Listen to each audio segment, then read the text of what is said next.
Can't get enough sports shorts? Tune into Sports Shorts TV on Cox HD Channel 1013 Mondays at 8, Tuesdays at 9, and ETEL Channel 4. That's 52 weeks a year to get educated on sports by the best. Joel Davis and Ronnie Rantz.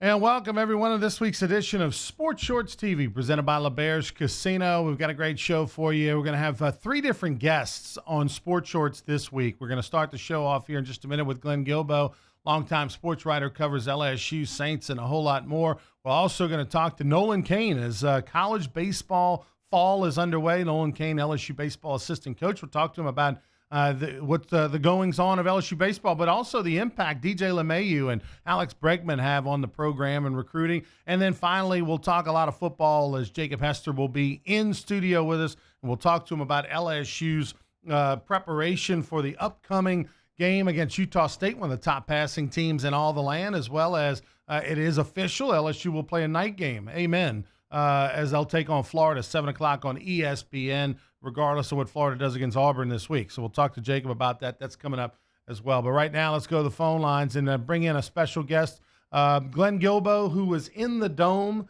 Sunday night as the New Orleans Saints took on the Dallas Cowboys. And Glenn, how are you, sir? Good. Good morning.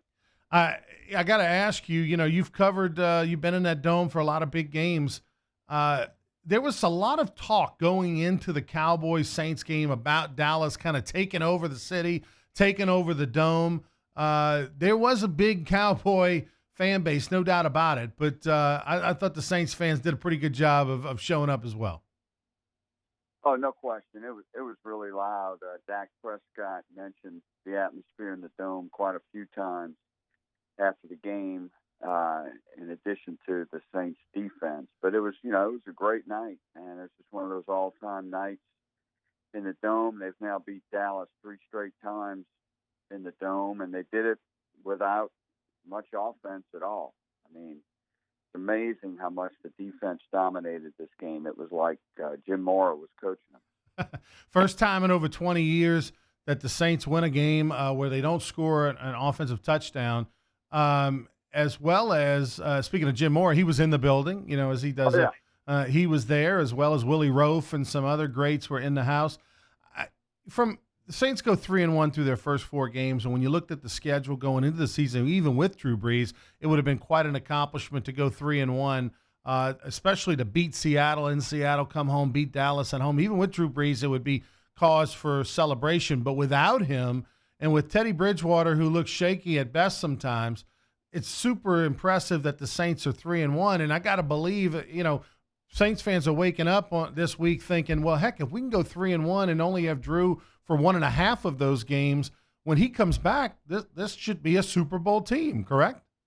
Oh, I think so, because of the defense. The defensive line has some depth. I mean, they're playing lights out, and Sheldon Rankins is not even back to full 100% yet. He played somewhat last night, probably about 15 plays, first game back since the injury in the playoff win against Philadelphia. But yeah, I mean, Bridgewater's going to get better because Sean Payton's the best quarterback coach in the business. And then when Breeze does come back, if he gets at his best, he could be peaking in the playoffs as opposed to last season when he peaked kind of late in the season and they started figuring him out and so forth. So they'll kind of have less film on him in the playoffs possibly if he comes back and with that defense, they don't have to be great on offense. So it's looking very good for the Saints right now, considering their record with the problems on offense because they don't have Breeze. You get by, you get by Dallas and you think, all right, great, you can rest on your laurels a little bit, but who'd ever thunk it that waiting in the wings is a Tampa Bay team led by Jameis Winston that went on the road and hung 55 in the Coliseum against the Rams. So all of a sudden now, as all great coaches say, the next game is always the biggest game, but that's truly the case. Yeah, and I think I think the Saints defense under coordinator Dennis Allen, I think they'll get Tampa figured out. Just Prescott was really complimentary. He said whenever they passed, they blitzed in the right way. When they ran, they had the plays defended. So he gave a lot of credit to Allen. So I'm thinking he's probably studying a lot of Tampa Bay film right now. Talking with Glenn Guilbeau, a longtime sports writer, covers the Saints and LSU. With the Saints having some success and figuring out that they don't have to put 40 on the board to win with this defense, and just kind of taking care of the football, that allows Drew. As much as Drew Brees is the ultimate competitor and he wants to come back sooner than later, if I'm Sean Payton, you want to take your time with Drew a little bit. Maybe. I know he wants to come back soon, but if you're Sean Payton, look, we're playing for the postseason. We're not playing for the regular season. Obviously, you got to get to the postseason. You got to qualify for the tournament, if you will. But at the same time, no sense in rushing back Drew when you can kind of grind it out and maybe win some games without him.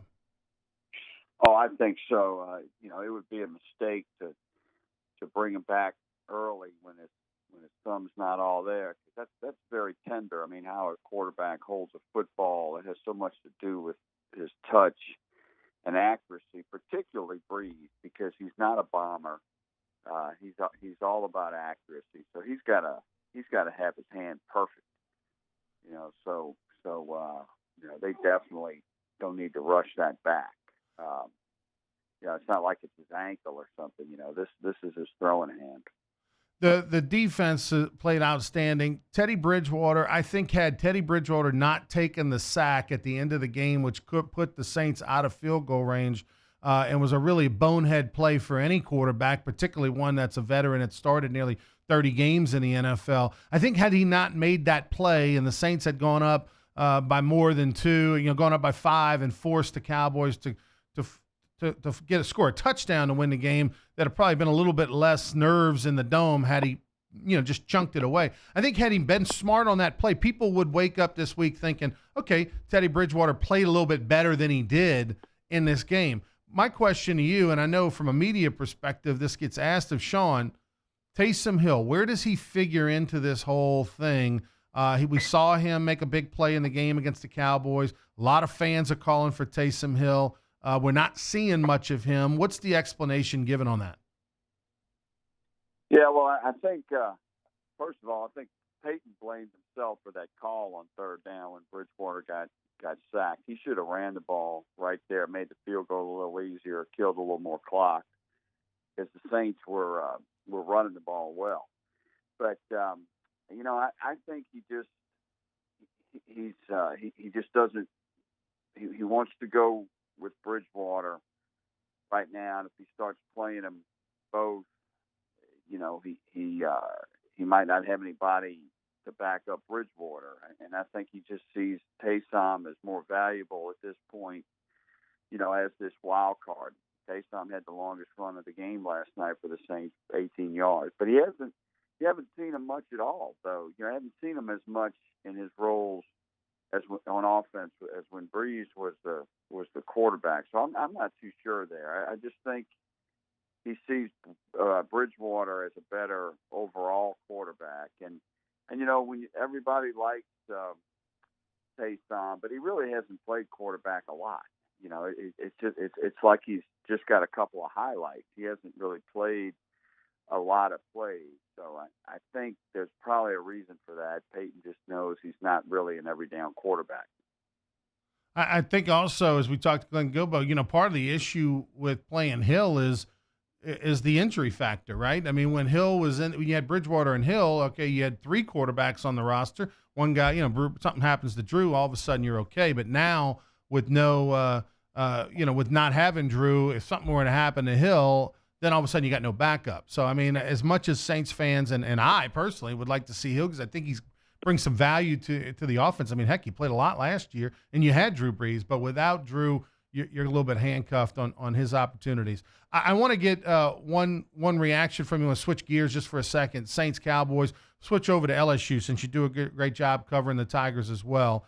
In all your years covering LSU, you've seen some glimpses of some moments of offense. You had the Rowan Davey year. You had the Mettenberger with, the four horsemen and 13 putting up good numbers. You had some moments with Matt Flynn at quarterback and Jamarcus Russell at quarterback. Heck, you going back to Hodson. But, I mean, it's been moments. It's been bits and pieces. It's been a year here or there. This offense that LSU's kind of created right now looks like it's here to stay beyond, beyond Burrow. Well, I don't know about that because I think the main reason this offense is good is Burrow, and I like what Brady's done. I like what Ensminger's done, but I don't know if you can. That remains to be seen if you can just plug Miles Brennan in there because I just don't. I don't know. I'm not sold on Brennan. I think one of the incoming freshmen may be able to beat him out. So that's going to be when we really see how good Brady is next year when he's got to put in a new quarterback into his system. Because, Burrow is very good. It's a kind of a chicken or the egg argument, but I think right now it's mainly Burrow because I think even if you didn't have Brady, they would still be really good on offense. They might not be no huddling as much, and they might not be as good, but I still think they'd be pretty good with Burrow. Because really, if you look at the end of the season last year, Burrow was really starting to get good after not even being there until June. So I'm not sold on Brady yet until we completely sold on Brady until we see what he does with a new quarterback. Well, I think one of the things, regardless of the level of play by the next quarterback, in the future, the offensive system, at least, I think has taken a big move to the RPO and just looking different, going spread. It was rare. We'd see spread and we'd talk about it occasionally in the last couple of years. You'd see little glimpses of it. But I think I think LSU has made that move as an offense, regardless of the productivity. I think you're going to see that spread be the basis of this offense moving forward. Let's face it, that's what the kids are running in high school. That's what your recruits are running. It gives you a better chance of success. I think that's the case. Glenn, thanks so much, man, for taking time to join us. Check out Glenn. Great follow at LSU Beat Tweet on Twitter. Give him a follow at LSU Beat Tweet. Glenn, thanks so much. Appreciate it.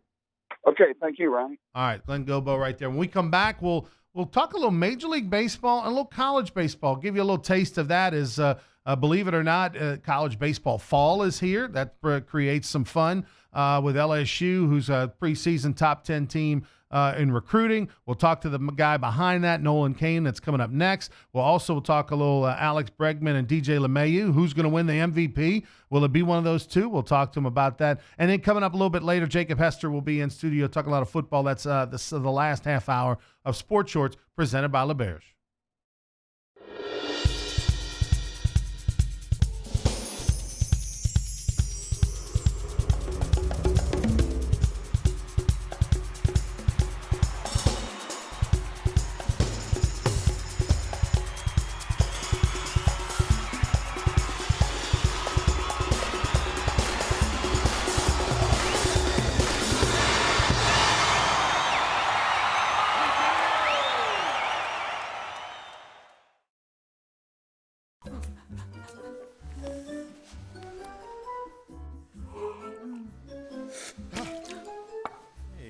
Heater outages hurt everyone.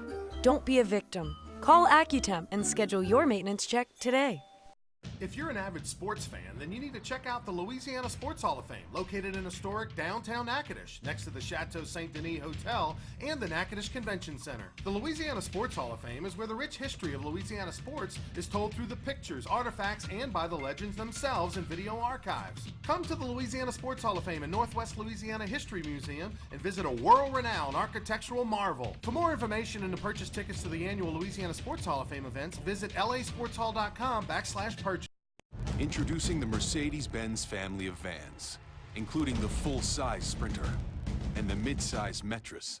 If these are your wingtips, if this is your gourmet latte, then these are your vans. Vans for professionals. Strictly professionals.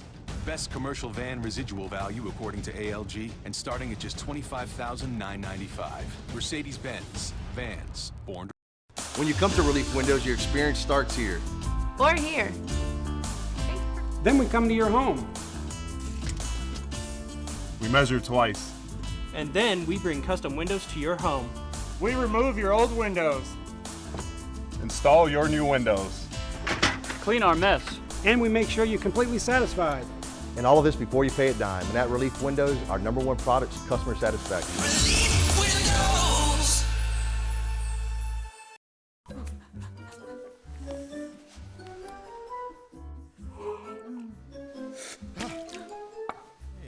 Heater outages hurt everyone. Don't be a victim. Call AccuTemp and schedule your maintenance check today.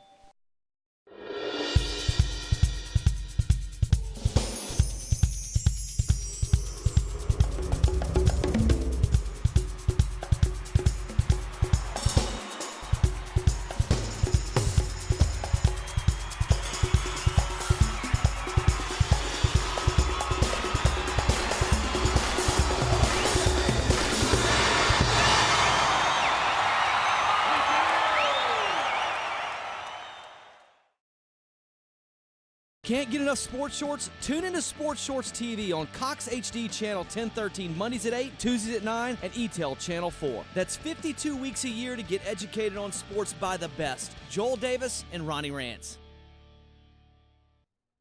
Welcome back, everybody, to Sports Shorts, presented by LaBerge Casino. A lot of great events coming up over at LaBerge Casino in the month of October. Parish County Lions in concert, Better Than Ezra as well. You can get your tickets through Ticketmaster.com or go by the Sundry Store inside LaBerge coming up in November as well. Brian McKnight going to be in concerts. A lot of great things.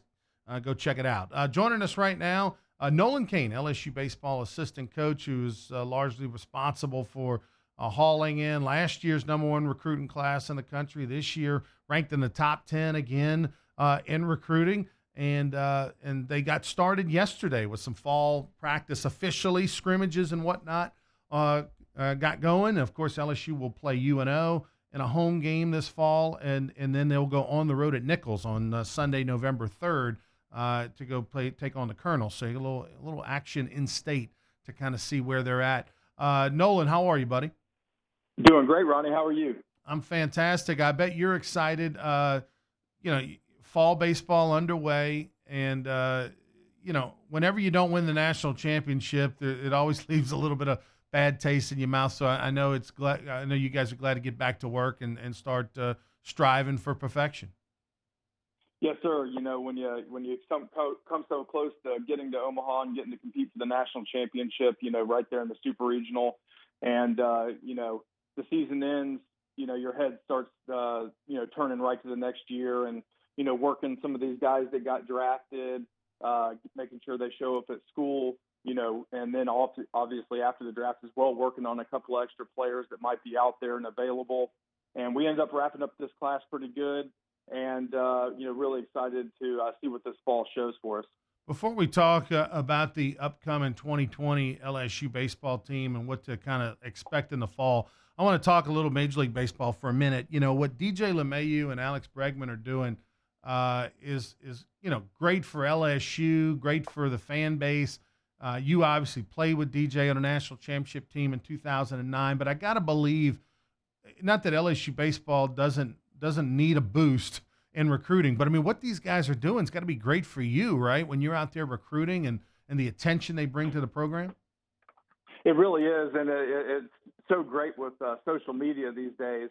One of the biggest things is with the change of the recruiting rules a year or two ago, you can't have kids on campus until their junior year. And if you're familiar with the recruiting process, it's gotten earlier and earlier. And, freshmen and sophomores in high school, and you can't have contact with them, but they all follow you on, Twitter and, Instagram and Facebook and all these social media platforms.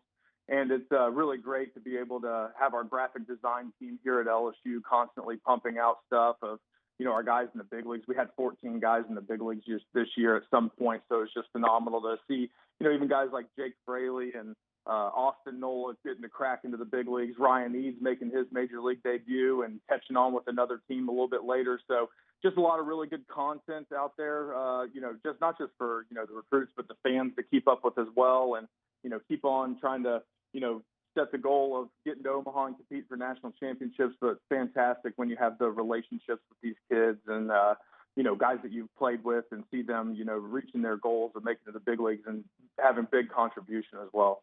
14 players from LSU in the big leagues this year. Is that number one or two? Where is that fall?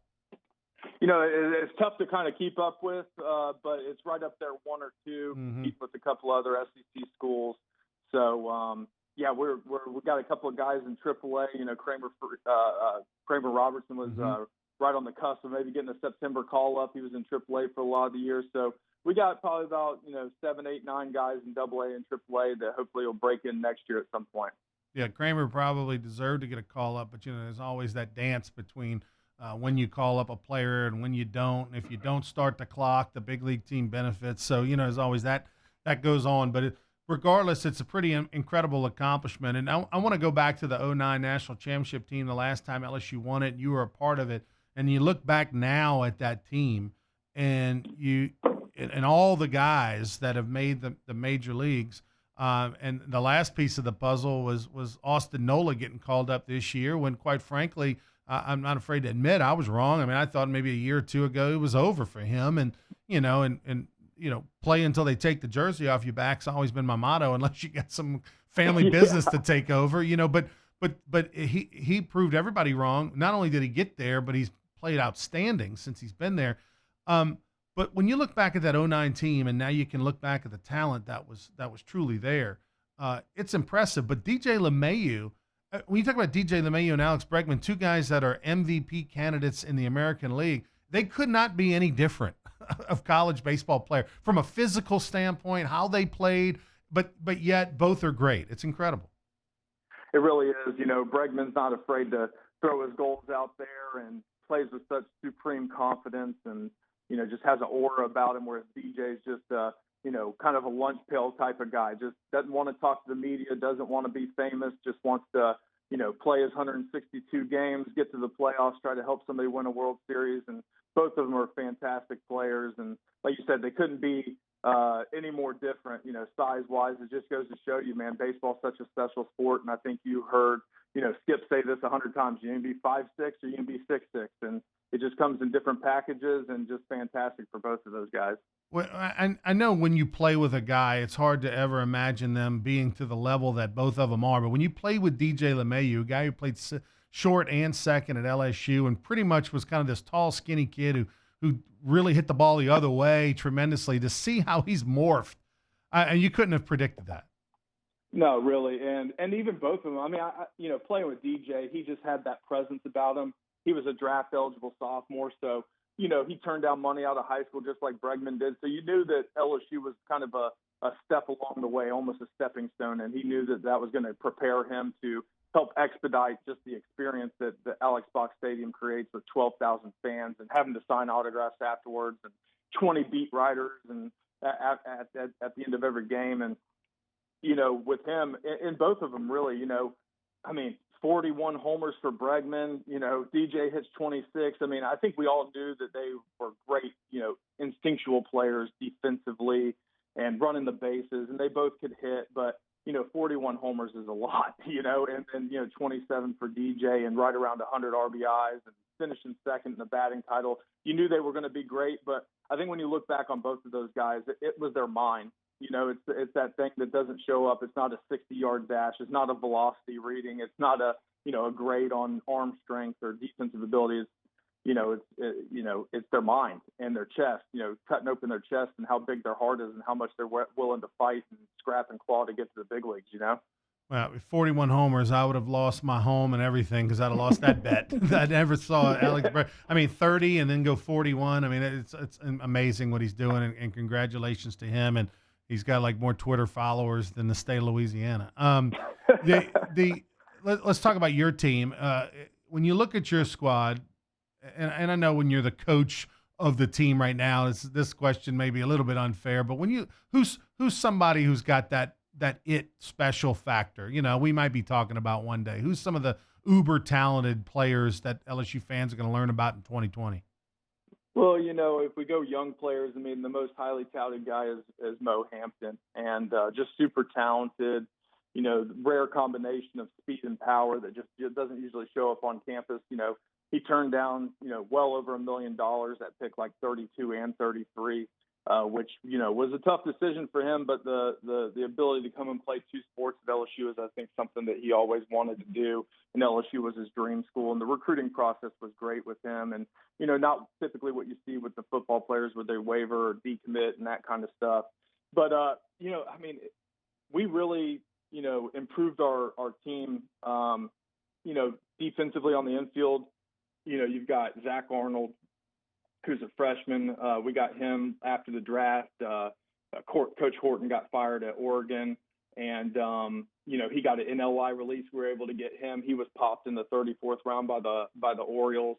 You got Collier Cranford from right down the road, and Zachary, who had an unfortunate elbow issue last year. He was, he's a shortstop, and he was also closing for his team, and it was cold and ends up tearing his UCL, but he was getting a lot of momentum. A kid that, young for his age, could actually be a senior in high school, but extremely twitchy. He hit a triple in the left center field gap yesterday, just flying around the bases. He ran one of the best 60 times at East Coast Pro a couple of years ago. And then we got a Zach Mathis kid. He was an NLI released from a college out in California after that coach got fired. He got drafted in the 38th round by the Twins, left-handed hitter. He had a double off the wall yesterday. And then you got Cade Doty, who, that was a really big one for us. Decided to, almost kind of took his name out of the draft, ran his number up there pretty high there at the end. So you got four guys, plus you got Hal Hughes, which we know he's a great defensive player and had another pretty decent summer this year. So, we've got options on the infield. And then, when you go to, we've got, three left-handed pitchers now. We had one last year. Obviously, he was injured. He decided to transfer and go try to play junior college football. But we've got a left-handed pitcher named Jacob Hester from Dallas. It's, upper 80s, up to 93 with a really, really good breaking ball. And then we got a junior college transfer named Brandon Kaminer, who originally started off at the University of Miami. He was at Wallace Dothan Community College last year. He was up to 92 the other day against live hitters, and just real crafty. He's got the double leg lift. He's got the quick pitch, change up. He's got the slider as well. So we're really excited. And then we got two really good catchers that came in as well this year. Hayden Travinsky, who hit an opposite field homer yesterday into the right field stands. And then Alex Milazzo, who is regarded as probably the best catch and throw guy in the country last year at the amateur level, from Zachary, Louisiana. He threw out two base runners yesterday. So we were able to, kind of, I don't want to say upgrade, but, kind of patch some things that, we were at a deficit last year, obviously, with left-hand pitching and all that stuff as well. I'm not going to ask you to run through all the pitchers. We'll have you back on the show another time. But I do want to talk about one guy. And Labus threw yesterday in a scrimmage for you. And for LSU fans, a couple of years ago, guy was a freshman All-American out of Florida. He missed all of last season due to injury. In back now, and you and I talked before the show. You said he's better than ever. Oh, yeah. So he was a senior in high school, pitched great down in Jacksonville, Florida, 88, 92, touching some threes and fours, but, spinning that slider and that changeup. And that's why he was a freshman All-American his first year. He could just really pitch, but he came in a little nicked up, had a little bit of a back injury, and then, we think that maybe caused him to do some mechanical things, and then he had to have a little capsule shaved down in his shoulder. But, first hitters the first day, pitcher versus hitter, and then obviously yesterday with our first scrimmage, up to 93 multiple times. Sliders, 85, 87. He was back footing at the left-handed hitters, and he's got that Bugs Bunny changeup. So, that's a guy that we were missing off last year's team. Stuff is great. We talk about it all the time. You and me one-on-one, Ronnie. Velocity's great, but man, there's still a place for guys that can really pitch, and he did that as a freshman All-American, and now you're seeing a fully healthy A.J. Labus, and you're seeing the stuff kind of tick up a notch or two, and now he already knows how to pitch, and expecting some really big things for him, and keeping him healthy and keeping him in the weight room and keeping his body under control and all that stuff. Well, if A.J. Labus is throwing his slider 85 to 87, then I expect big things from him this year, because that was his fastball, 2 years ago when he was a freshman All-American. So, I mean, that's pretty exciting because LSU fans really, I think, had, when you get hurt and you miss a year, people forget about you and they start looking at other people. And you can get him back in the mix. My goodness, that rotation's got a chance to be special. Nolan, thanks so much, buddy, for the time. Appreciate it. We'll have you on in a couple months when you announce your upcoming class, which I know you're busy solidifying. Good luck this fall. All right. Appreciate it. We'll talk to you soon, Ronnie. All right. Nolan Cain right there. A little baseball talk as we head into the postseason of Major League Baseball right around the corner this week, starting up. No Cubs, no Red Sox. I don't know what to do. Sports Shorts presented by LeBears. We'll take a break. When we come back, Jacob Hester will join us. We'll talk some football next.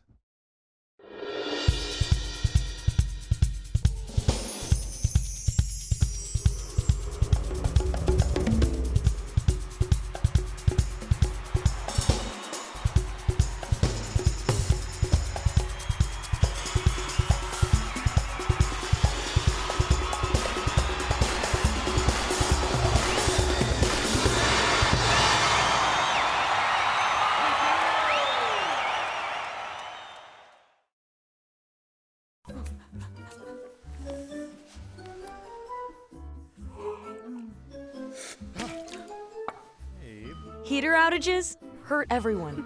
Don't be a victim. Call AccuTemp and schedule your maintenance check today.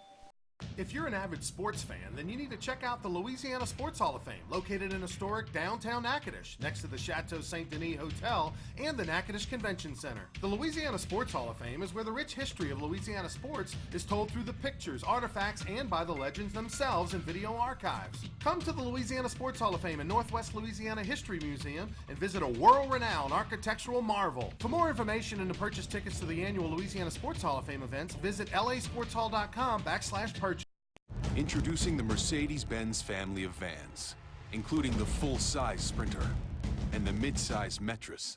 If these are your wingtips, if this is your gourmet latte, then these are your vans. Vans for professionals. Strictly professionals. Best commercial van residual value according to ALG, and starting at just $25,995. Mercedes-Benz. Vans. Born to... When you come to Relief Windows, your experience starts here. Or here. Then we come to your home. We measure twice. And then we bring custom windows to your home. We remove your old windows. Install your new windows. Clean our mess. And we make sure you're completely satisfied. And all of this before you pay a dime. And at Relief Windows, our #1 product is customer satisfaction. Relief Windows.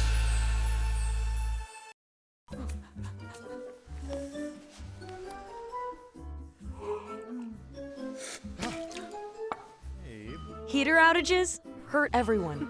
Don't be a victim. Call AccuTemp and schedule your maintenance check today.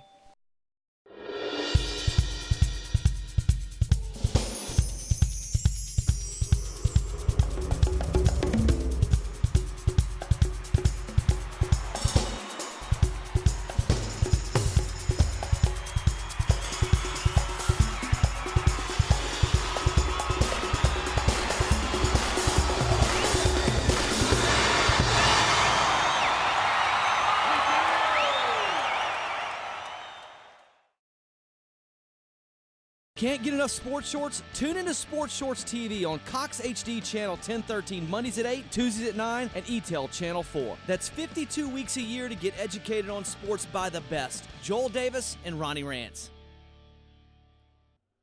Welcome back, everybody, to Sports Shorts presented by LeBears Casino. Special thanks to Glenn Guilbeau and Nolan Cain, who joined us in the first half hour. And boy, look at this guy. Super excited. I like what you've done with the set here, Ronnie. We just kind of did that all of a sudden. I like it. My Cubs helmet and Boston Red Sox helmet didn't quite make it to the studio today.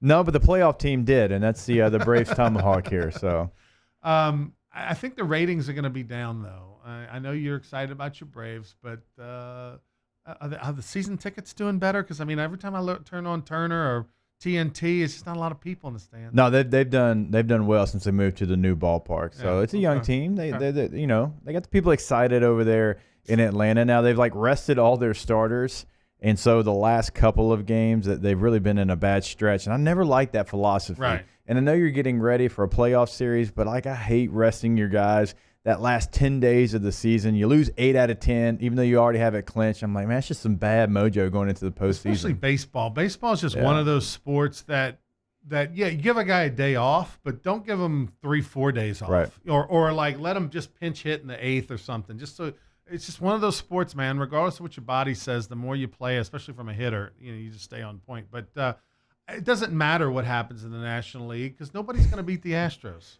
So you don't think the Dodgers have what it takes? I mean, no. And you're just assuming the Yankees aren't going to give the Astros a fight, huh? And they'll give them a fight. Yeah. But, I mean, I think the Astros are as solid of a team top to bottom as we've seen. Now, it is baseball, and anything can happen. But usually over a 7-game series, the right team wins that. I just think the Astros, man, are poised to be – they win this World Series this year, they might win 2 more in the next 3 years. Yeah, look, when you're talking about postseason as well, you only need a couple of starters. The Astros have the more dominant starters than the Yankees, even the Dodgers as well. Now, the Dodgers have good starters, but Kershaw's not what he once was, and so you like their lineup, their rotation against really anybody. Let's talk. I want to get your reaction. We've had a lot of firings. Pittsburgh got rid of their guy, been there 9 years. Cubs make a move, 5 years. Red Sox already got rid of their manager, year removed from winning the series. What's your reaction? Because in my mind, baseball managers in the major league level have so little impact. Yeah. It's almost like an NBA. I don't know who's worse, an NBA coach, head coach, or I would say an NBA head coach probably has a bigger impact because you're dealing with lesser people, fewer people. Right. But really, a Major League Baseball manager just have a good personality. Yeah, I do think in the NL, it makes a difference with the double switches and the pinch hitting and the pitchers having to hit and all that. But the AL, I think you're exactly right. I mean, you fill out the lineup card and it is what it is. But I'm surprised by some of the managers that have been let go. I mean, look, you're talking about World Series managers not that long ago already. Kind of getting their pink slip. And so baseball, man, it's one of those deals. You're not going to see, I don't think, a Bobby Cox anymore. You're not going to see a Joe Torre where they sit with their franchise for, multiple, decade plus years because it's all about what have you done for me lately. I mean, the Cubs haven't won a World Series in 100 years. Madden brings them a championship. It's like, you didn't make the postseason this year. We'll see you later. So, yeah, baseball is one of those sports now that's become, if you don't win and you don't win now, you're going to be out. The A's, the Rays, and the Twins all in the playoffs. That's the beautiful thing about baseball. $52 million payroll. Yankees, 2 players beat that in their lineup. I mean, the Rays have a $52 million, lowest in the major leagues. The A's aren't far behind. They have the dump of a stadium over there. I mean, it's awful. I've been there. Oh, trust me when I say I've played on that field. Right. It is awful. Yeah, it's terrible in every way, shape, or form. At least now they can fill in what are they going to do? I guess they're going to just revamp the stadium now. So if the Raiders are gone, if the Raiders who still play there now, if the A's are in the playoffs, that stays. And so you always, it's funny, like even in football players, you watch to see what the A's were doing if you were in the West, because I know I got to make a trip to Oakland. I hope the A's are already out of it, so I don't have to play on that infield dirt, because playing football on that is brutal. The surface itself, you can't get any grip, but if you fall down in that clay, you're coming up, you've got cuts all over the place. I can't tell you how many times I slipped, and I tried every bottom I could. I tried rubber bottoms. I tried the screw in. If you don't have spikes on, it's not going to work, and obviously you can't wear spikes in football. It'd be a good cheat code if you could, but you can't do that. All right, let's before we switch gears to football, baseball, World Series prediction. You got one? I'm obviously going to go with you, Braves. I mean, I can't sit up here and not pick the Atlanta Braves. So I'll go first. I'll go homer pick. Homer pick would be Braves versus Astros. But if I'm putting money on it, I think it's going to be the Dodgers again with the Astros. And you look at those two teams. I mean, the Dodgers, there's not really any holes in their lineup. We mentioned their rotation. The Astros, even more of a potent lineup than the Dodgers, and their rotation's better. And so it almost feels like we know who's going to be there. And look, of course, the Cardinals have gone on runs before, the Braves as well. But this feels like a year where the favorites are going to play out. They're going to be there in the end, and I do assume the Astros will win it all. Dodgers, Astros repeat from 2 years ago. We'll see if it turns out to be as good as that one was. Bold prediction there, right? Yeah, right. Bold that prediction. one went Game 7. Let's talk Saints, Cowboys. Saints win a game, don't score a touchdown. First time in over 20 years that's happened. And I did not bet this game. I did not bet Saints, Cowboys, because one, I hate betting against the Saints, and if I was going to bet, I'd have taken the Cowboys. I didn't. How are they going to generate offense? They didn't. But the defense, my goodness. Yeah. This is 3 years in a row this defense does it. They're garbage through 2 games, and then all of a sudden they figure it out.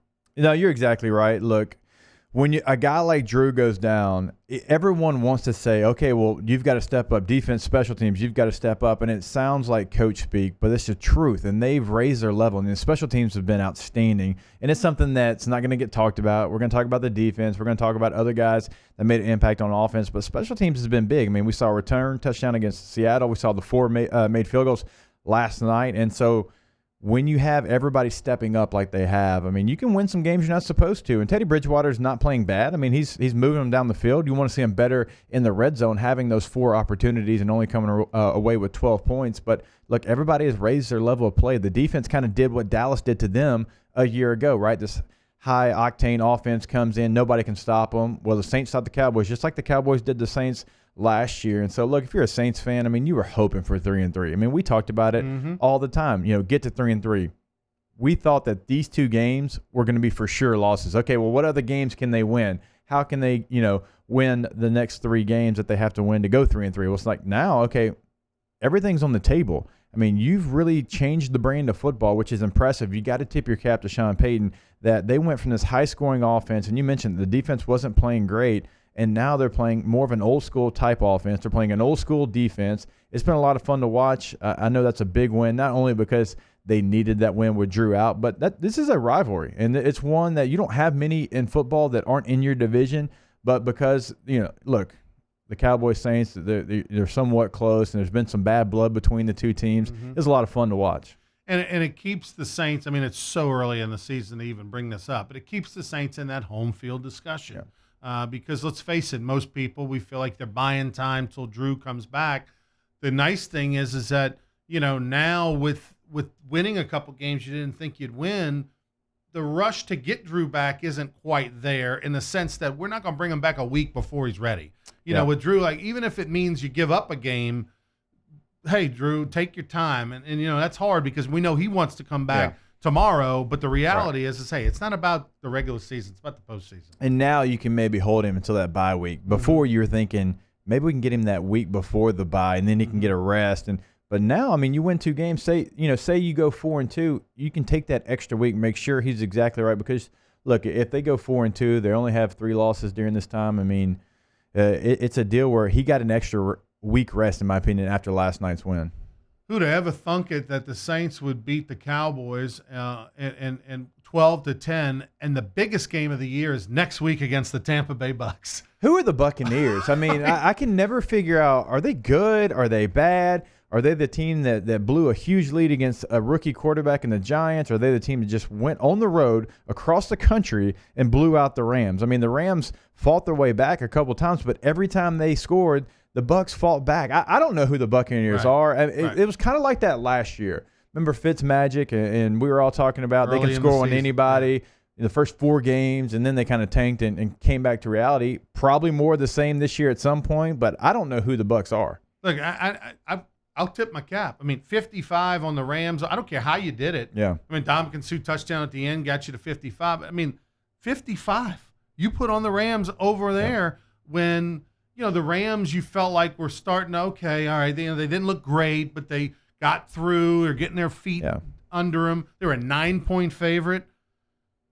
Anyway, but now the Tampa Bay Bucks roll into the Dome next week, and and they're catching the Saints at the right time. No Drew, little hangover effect coming after the big win of the Cowboys. Nobody's really thinking about Tampa. Tampa's feeling all this confidence. I think Devin White actually comes back for the Bucks, or he's at least supposed to. He's missed last couple of games with a sprained knee, and so like is this the Buccaneers we saw last year? Is it going to go away? I mean, Jameis Winston's on a contract year, so I mean, is this him actually playing to the level we thought he'd play in the NFL? Look, I don't know. I'm not going to be a believer in the Bucs. I like this game being in the Superdome as well. I think the Bucs come back to reality. The Rams victory obviously is surprising, but the Rams, could have been overlooking the Buccaneers. They just came off winning against the Saints. They went on the road to Cleveland in a primetime game, won that one on the road, and so it could be a lot of that as well. I don't expect the Bucs to, be a challenger 10 weeks from now in the NFC South. couple of stay in the NFC South. One, years ago, Todd McClure got a Matt Ryan autographed football, and he put it in one of these nice plexiglass display cases. He donated it to Brian Sparacino and former LSU backup quarterback in the late 90s, and for a charity deal in Denham Springs. I bought it at the charity event. I think I paid, it was like in Greystone. I got it pretty cheap. I think I paid $150 $150 for it. It was a nice case. Matt Ryan was kind of fresh in his career. I should have sold it when he got to the Super Bowl. I was thinking, as a stock, I'm thinking I could have probably gone online and maybe got $500 for it. You know, it was a really nice case and everything, and it was verified. Now I don't think I can get my $150 back. I mean, what is going on? I mean, I look at the Atlanta Falcons, and they've got all these weapons on offense. But Matt Ryan, to me, now is the problem. I know his offensive line's struggling, but he looks to be the problem. He's not making good decisions, and that's not not take care of the football. Yeah, and that's not supposed to happen with a veteran quarterback. Not the amount of games he's played with the success that he's had, and really he's making those passes that make you scratch your head and be like, okay, why is this happening? Because we know what he can be. We've seen him play at MVP level before. And look, this doesn't come at that point in their career with really no signs of ever seeing it before. And I mean, we've seen guys, have ebbs and flows. Eli Manning comes to mind. We've seen him win 2 Super Bowls. We've seen him throw the most interceptions in the league. Well, Matt Ryan's never really been that guy, but he's playing like it this year. And so, man, the Falcons, they got a long road to go. And we all assumed that they would be probably the team in the South that pushed the Saints. And right now, the Panthers without Cam Newton are better. Mm-hmm. So riddle me that. And then the Buccaneers, like I said, they're playing well right now. It looks like the Panthers are going to be that team. Before we talk about the Panthers, Julio Jones had like 4 catches for 50-something yards. Michael Thomas was targeted 9 times against the Cowboys. He caught all 9 passes with a backup quarterback and really no second option receiver for the Saints. I mean, Ginn's not doing much. Cook's a disappointment. The Falcons have legitimate other options to throw to.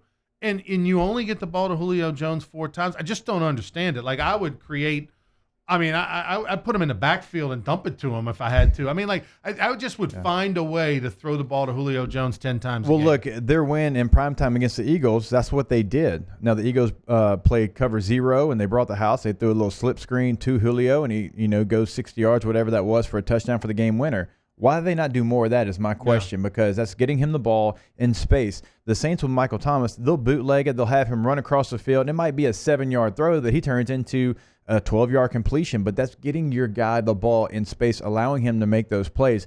They're okay throwing a 12-yard comeback to Michael Thomas. It seems like the Falcons only want to throw a bomb to Julio. They don't want to get him involved in the intermediate type routes. He doesn't run the 15 to 18-yard dig routes over the middle. It seems like it's all, bang 8 or a streak down the sideline. Last thing before we go to break, let's talk about the Carolina Panthers. Before we talk about the win on the road at the Texans, an ugly one, but a win's a win, especially against that defense in their own building. What about that video last week with Cam Newton with the glass of wine and the cigar that he put out on social media, this 15-minute rant explaining his life? I mean, with the ascot. By the way, speaking of the ascot, the actor who's rocked the ascot better than any other in the world, Andy Garcia, right? The Cuban actor, Godfather 3, a lot of Ocean's 11, all those movies. He was at the Saints game last night. Talked to him in the Dome. Yeah. He was in one of the suites. He was the King of Bacchus a number of years ago. Has a bunch of friends in New Orleans. And, oh, by the way, played at Miami Beach High when Skip Burtman was there. And we talked about Skip and how he used to run the trick plays in high school and all that. So the ascot man, Andy Garcia, was at the game pulling for the Saints last night. But Cam Newton tries to rock the ascot. Doesn't work the same for him. But, I mean, this looks like the beginning of the end for him in Carolina. The way Allen's playing, but then all of a sudden, now he's starting to make all these excuses for the injuries. I mean, this just looks weird. Yeah, so last year, if you'll remember, they got out to an extremely fast start. I mean, they were playing as good as anybody, and they got out to, record-setting offensive days with Norv Turner as their offensive coordinator. And then all of a sudden, Cam kind of gets hurt, the shoulder deal, and he's not the same player. And a lot of people expected him to come back and be that player that he was the first, 6 to 8 weeks of the season, but he's just not the same guy right now. He can't push the ball down the field. It seems like he's playing a different brand of football. He's not trusting himself. in the pocket right now. I mean, there's a good pocket. He tries to roll out, and then that gets him in trouble because the offensive line's assuming he's going to step up in the pocket. But look, it's not a good look that Kyle Allen comes in. Basically, it seems like off the street, right, and has led them to 2 victories, is being really efficient within the offense. And then you had the things on the outside, right, and all the, what's he going to wear to his press conference and things like that. It's not about football right now. And when Cam Newton is good, he's as good as anybody. He's an NFL MVP a couple years ago. But right now, he's so worried about the outside. He's not worried about football, and it's showing. Miami Dolphins. I mean, you're the only team out there. Go get them. Give them somebody. Throw Fitzmagic their way so you got a backup for Allen, and then get Cam because, I mean, he's better than what you got, and that's a town that needs a celebrity, right? I mean, just bizarre, the behavior. All right. He's Jacob Hester. I'm Ronnie Rantz. Sports Shorts presented by LeBears. We'll take a break. We come back, final segment. We'll talk a little LSU football.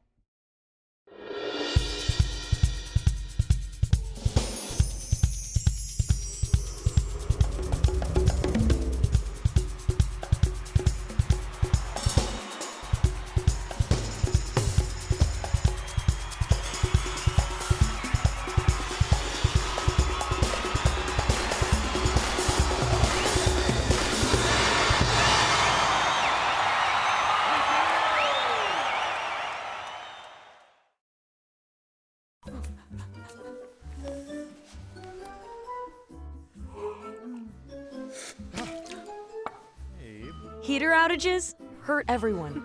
Don't be a victim. Call AccuTemp and schedule your maintenance check today. If you're an avid sports fan, then you need to check out the Louisiana Sports Hall of Fame, located in historic downtown Natchitoches, next to the Chateau St. Denis Hotel and the Natchitoches Convention Center. The Louisiana Sports Hall of Fame is where the rich history of Louisiana sports is told through the pictures, artifacts, and by the legends themselves in video archives. Come to the Louisiana Sports Hall of Fame and Northwest Louisiana History Museum and visit a world-renowned architectural marvel. For more information and to purchase tickets to the annual Louisiana Sports Hall of Fame events, visit lasportshall.com/purchase. Introducing the Mercedes-Benz family of vans, including the full-size Sprinter and the mid-size Metris.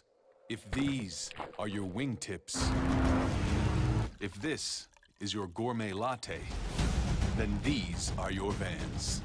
Vans for professionals. Strictly professionals. Best commercial van residual value according to ALG, and starting at just $25,995. Mercedes-Benz. Vans. Born to... When you come to Relief Windows, your experience starts here. Or here. Then we come to your home. We measure twice. And then we bring custom windows to your home. We remove your old windows.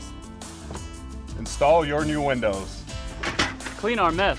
And we make sure you're completely satisfied.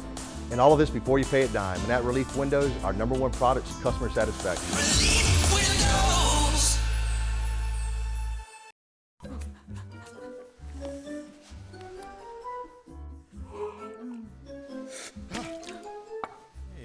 Heater outages hurt everyone. Don't be a victim. Call AccuTemp and schedule your maintenance check today.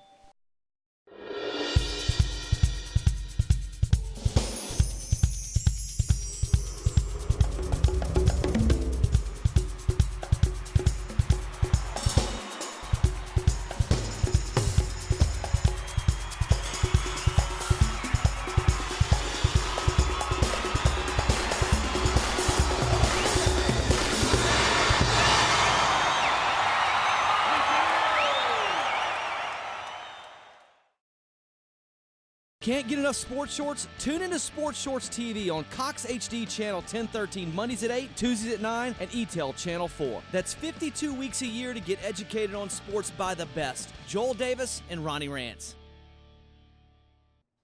Welcome back. Final segment of Sports Shorts presented by LeBears Casino in Baton Rouge. Jacob Hester joining me. Let's talk a little LSU football. The Tigers off this past week. Utah State coming up, top 5 team in the country throwing the football. Yeah.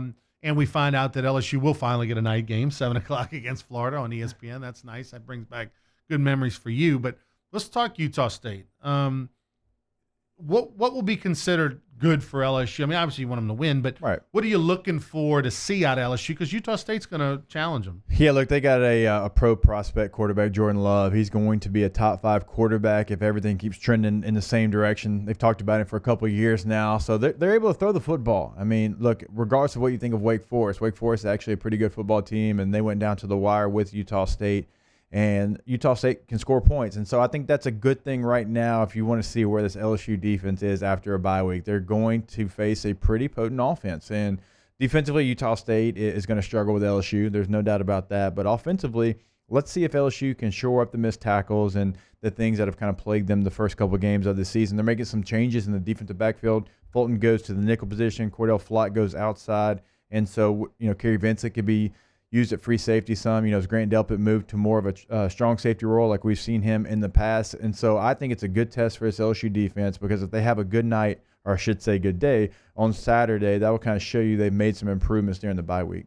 Well, you can check out Jacob on CST on the pregame show, 9 to 10 a.m. on Cox Sports Television this Saturday morning, and postgame as well with myself and Gordy Rush.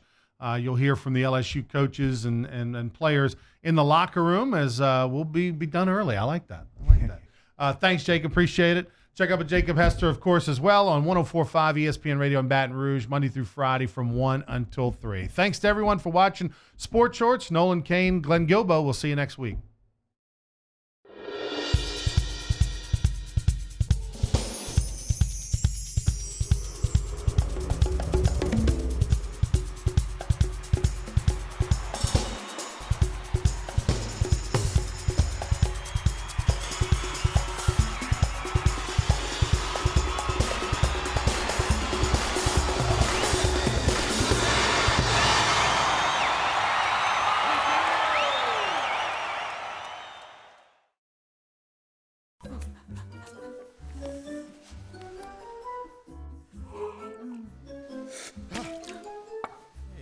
Heater outages hurt everyone.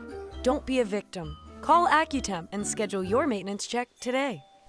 If you're an avid sports fan, then you need to check out the Louisiana Sports Hall of Fame, located in historic downtown Natchitoches, next to the Chateau St. Denis Hotel and the Natchitoches Convention Center. The Louisiana Sports Hall of Fame is where the rich history of Louisiana sports is told through the pictures, artifacts, and by the legends themselves in video archives. Come to the Louisiana Sports Hall of Fame and Northwest Louisiana History Museum and visit a world-renowned architectural marvel. For more information and to purchase tickets to the annual Louisiana Sports Hall of Fame events, visit lasportshall.com/purchase.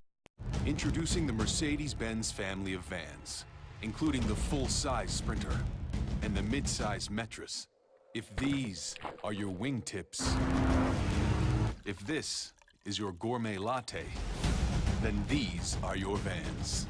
Vans for professionals. Strictly professionals. Best commercial van residual value according to ALG, and starting at just $25,995. Mercedes-Benz. Vans. Born to... When you come to Relief Windows, your experience starts here. Or here. Then we come to your home.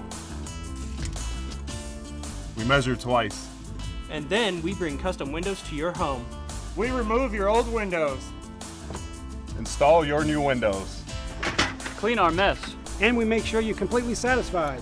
And all of this before you pay a dime. And at Relief Windows, our #1 product is customer satisfaction. Relief Windows.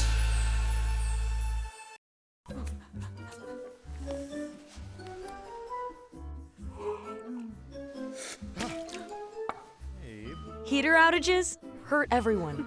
Don't be a victim. Call Accutemp and schedule your maintenance check today.